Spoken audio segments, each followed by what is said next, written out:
Hello my YouTube friends, अस्सलाम वालेकुम, welcome back to my channel again. कैसे हैं आप सब लोग? आई होप आप सब लोग बिल्कुल ठीक ठाक और खैरियत से होंगे। Before the video please subscribe my channel and hit this bell icon please.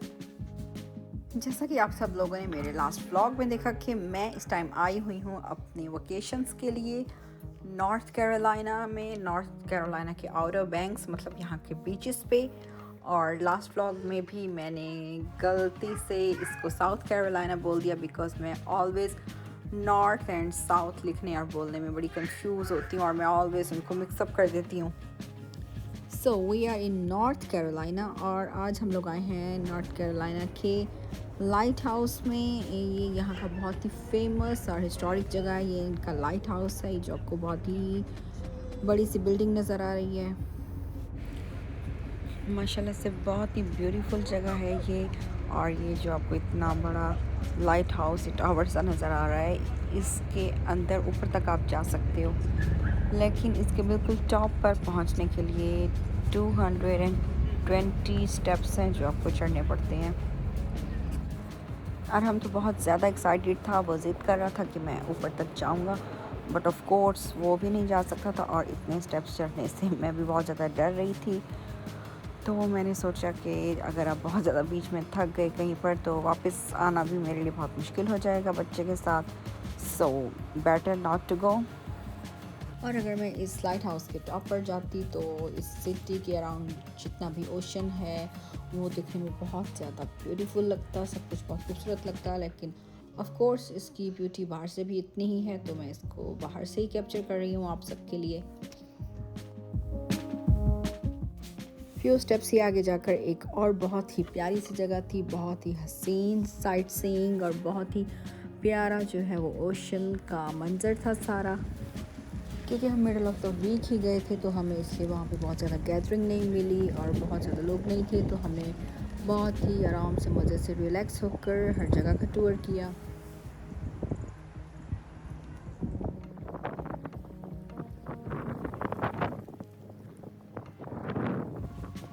ये कोई बहुत ज़्यादा ही फिल्मी टाइप की लोकेशन थी और बहुत ही मज़ा आ रहा था यहाँ पर घूमने में, तो मैंने हर कॉर्नर में जाकर जो है इनकी पिक्चर्स ली। और किसी ने अगर कोई शूट करना हो या कुछ व्लॉग बनाना हो तो उसके लिए बहुत ही परफेक्ट सी जगह है। साथ में जो है इतनी अच्छी सी हवा भी चल रही थी तो वहाँ पर घूमने का और भी ज़्यादा मज़ा आया।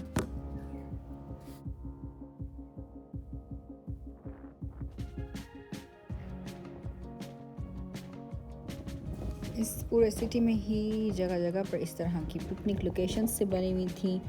आप कभी भी कहीं से भी जाकर तो है वाटर को एंजॉय कर सकते हो, वहाँ पर बैठकर वाटर को देख सकते हो, इवन बीच पे भी जा सकते हो।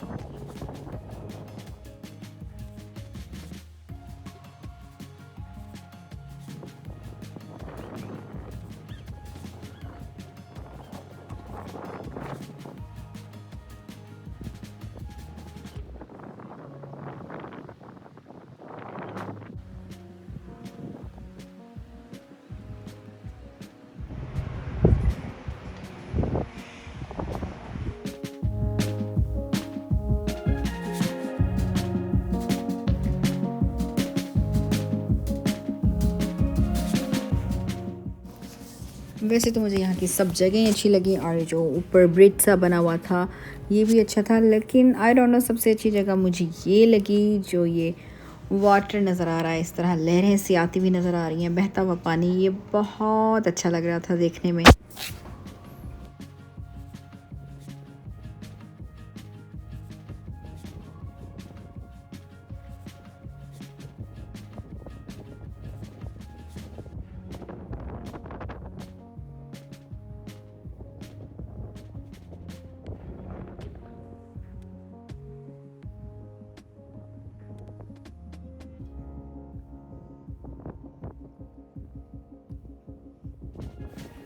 यहाँ से बाहर निकलने के बाद हम लोगों ने कहा कि वेदर को अच्छे से एंजॉय किया जाए और ये जाकर फ़ौरन ही शेक्स और बच्चों के लिए आइसक्रीम्स वगैरह लेकर आए। वेल ये जो मेरे लिए लाई ये ब्राउनी विद आइसक्रीम है। इतनी गर्म ब्राउनी के साथ ठंडी ठंडी आइसक्रीम का जो कॉम्बिनेशन है, उफ, बस वही मुझे बहुत अच्छा लगता है।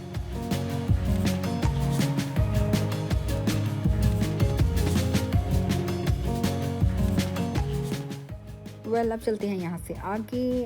इस पूरे ही सिटी में जगह जगह पर बच्चों के लिए फनलैंड्स और डिफरेंट पार्क्स से बने हुए हैं, और अब हम जा रहे थे बच्चों को लेकर एक फनलैंड।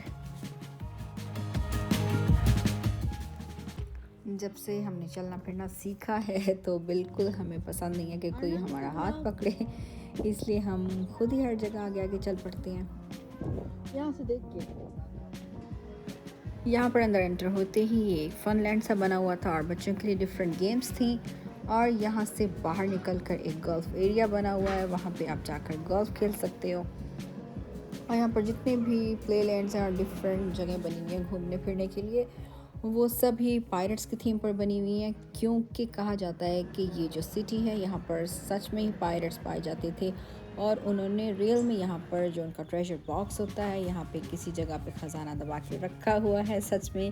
अब आई डोंट नो वो कौन लकी इंसान होगा जिसको वो ख़जाना जिसके हाथ लगेगा और उसकी लाइफ जो है वो हमेशा हमेशा के लिए बदल जाएगी, और क्या पता कि वो लकी पर्सन मैं ही हूँ, यू नेवर नो।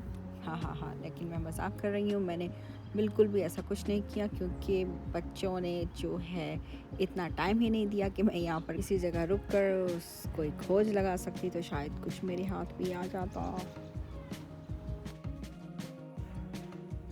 खैर ये तो था एक छोटा सा मजाक, इस तरह आसानी से किसी के हाथ कुछ भी नहीं आता होता।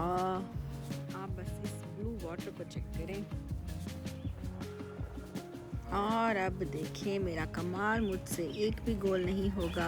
खैर ऐसी भी बात नहीं, मैंने बहुत ज़्यादा कोशिश नहीं की, क्योंकि बार बार ट्राई करने से ही कुछ परफेक्ट होता है, लेकिन मैं ज़्यादातर टाइम जो है अपनी वीडियो को देती हूँ, व्लॉग बनाने में लग जाता है मेरा ज़्यादा टाइम, सो इसलिए मैं चीज़ें थोड़ी कम इंजॉय कर पाती हूँ, और आपके साथ शेयर करने में मुझे ज़्यादा इंटरेस्ट होता है।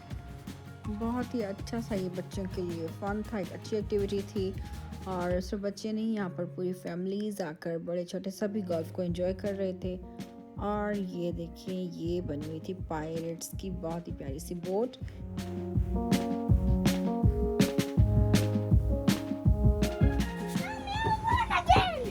हाँ? I win again. You win again? Yes. Oh wow.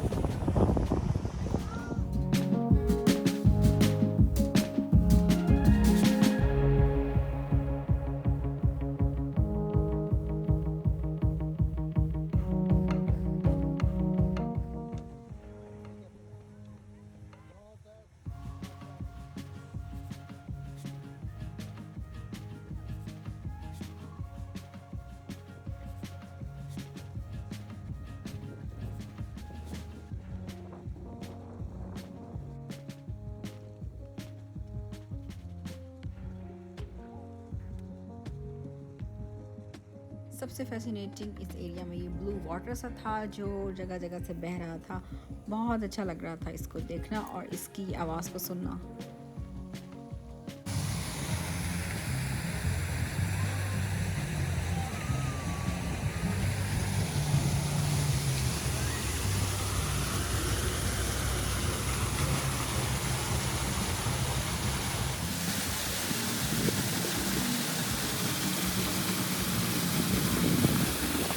कुछ देर यहाँ पर रुकने के बाद अब हम सभी लोग काफ़ी थक चुके थे और हमारा होटल रूम इस पार्क के ऑलमोस्ट पास ही था, और हमने सोचा अब घर जाकर थोड़ा सा भोजन कर लिया जाए, जो खाना मैं घर से बना कर लेकर आई थी। खाना घर से बना कर लाने की वजह ये थी कि यहाँ पर सिर्फ या तो सी फूड मिलता है, वेल सी फूड के अलावा और भी बहुत से फूड होते हैं जो कि हलाल नहीं होता। रेस्टोरेंट्स तो यहाँ पर जगह जगह पर ही बहुत हैं। हमने आने से पहले भी बहुत ज़्यादा सर्च किया था कि शायद हमें कोई हलाल रेस्टोरेंट्स वहाँ से मिल जाए तो हम खाना जाकर डिफरेंट टाइप्स का वहाँ से खा लिया करेंगे, लेकिन यहाँ पर आसपास दूर दूर तक कहीं भी कोई हलाल रेस्टोरेंट नहीं है। और आप कब तक यहाँ से जो है वो फ़िश सैंडविच या कुछ चीज़ पिज़्ज़ा या कुछ इस तरह की चीज़ खा सकते हो। सो 1-2 दिन का खाना मैं घर से ही बना कर लेकर आई थी, और तीसरे चौथे दिन तो इंसान बाहर से कुछ खा ही लेता है, या एक आधी दफ़ा में पिज़्ज़ा खाना it's not a bad idea. जैसा कि आप लोगों को मैंने आते हुए अपने सामान को दिखाया था कि हम लोग अपनी हर चीज़ ही घर से लेकर जा रही हैं। ये पैन और ये इलेक्ट्रिक स्टोव, इसकी बहुत ज़्यादा ज़रूरत पड़ती है वहाँ पर। और ये रेडीमेड से नान एंड बच्चों का बहुत सारा स्नैक एंड फ्रूट्स, ये सब कुछ ही हम घर से ही उठा कर लेकर गए थे। बच्चे तो घर में ही रहकर इतने यूज्ड हो जाते हैं घर के कि इसलिए हम उनकी हर चीज़ ही उठाकर साथ ले आते हैं कि उनको घर घर जैसी ही फीलिंग आनी चाहिए वहाँ पर जाकर भी, तो वो बहुत ज़्यादा डिस्टर्ब ना हो। ये है जी वो सारा फूड जो हम लोग घर से बना कर लाए थे। Chicken pulao, baked chicken and साथ में था चिकन कीमा और कुछ कबाब वगैरह भी लाए थे। तो हमने सोचा अगर किसी चीज़ का मूड ना भी हो तो ऑप्शन में हर चीज़ रखनी चाहिए थोड़ी थोड़ी।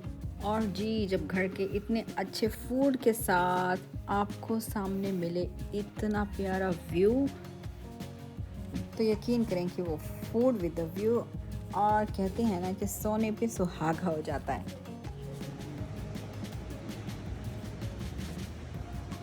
अल्हम्दुलिल्लाह अल्हम्दुलिल्लाह इतना अच्छा फूड एंजॉय करने के बाद अब हम लोगों ने सोचा कि क्यों ना थोड़ा पास से जाकर इस बीच को भी एंजॉय कर लिया जाए सेकंड डे। लॉबी में ये एक बहुत ही प्यारा सा एक्वेरियम रखा हुआ था उन्होंने, और बहुत ही क्यूट क्यूट सी फिश है इनके अंदर। देखिए ये खुद ही आगे आ रही हैं अपनी वीडियो बनवाने के लिए। और आप लोग देख सकते हैं बीच का इवनिंग व्यू जो कि बहुत अच्छा लग रहा था। और हम एक दफ़ा फिर अपने साजो सामान के साथ बीच पे पहुंच गया क्योंकि उसको सैंड में खेलना था और कैसल्स बनाने थे। और यहाँ पर इन्होंने मेरे से किया था एक बहुत ही भद्दा सा मजाक। मैंने कल से ही इस वाटर को पास जाकर टच नहीं किया था, तो मैं चाह रही थी कि मैं एटलीस्ट यहाँ पर रात के टाइम वाटर को टच करके देखूँ कि पानी बहुत ज़्यादा ठंडा है या नहीं। इन्होंने मुझसे कहा था कि पानी बिल्कुल भी ठंडा नहीं है, नॉर्मल है, और तुम शूज़ उतार के चली जाओ, जबकि पहले मैंने शूज़ पहने हुए थे। और बस फिर क्या था, सब ने ही गालें खाई सब कोई झाड़ पड़ी। पानी बहुत ज़्यादा हद से ज़्यादा ठंडा था, और जो वो रेत थी ये पानी वहाँ से होकर गया था, तो वो सैंड इतनी देर तक ठंडी रहती है कि आप इमेजिन नहीं कर सकते। पानी तो आकर चला जाता है, लेकिन जो वो रेत है वो बहुत देर तक पैरों को ठंडी लगती रहती है। तो ये था पिकनिक का आज का डे, और इसके साथ ही मैं अपने ब्लॉग को भी ख़त्म करूँगी। मेरी नेक्स्ट डे के ब्लॉग को भी देखना भूलिएगा क्योंकि उसमें भी होने वाला है कुछ न्यू एक्सपीरियंस और कुछ एक्साइटिंग सा। Thank you all so much for watching. Take care, bye bye and Allah हाफिज़।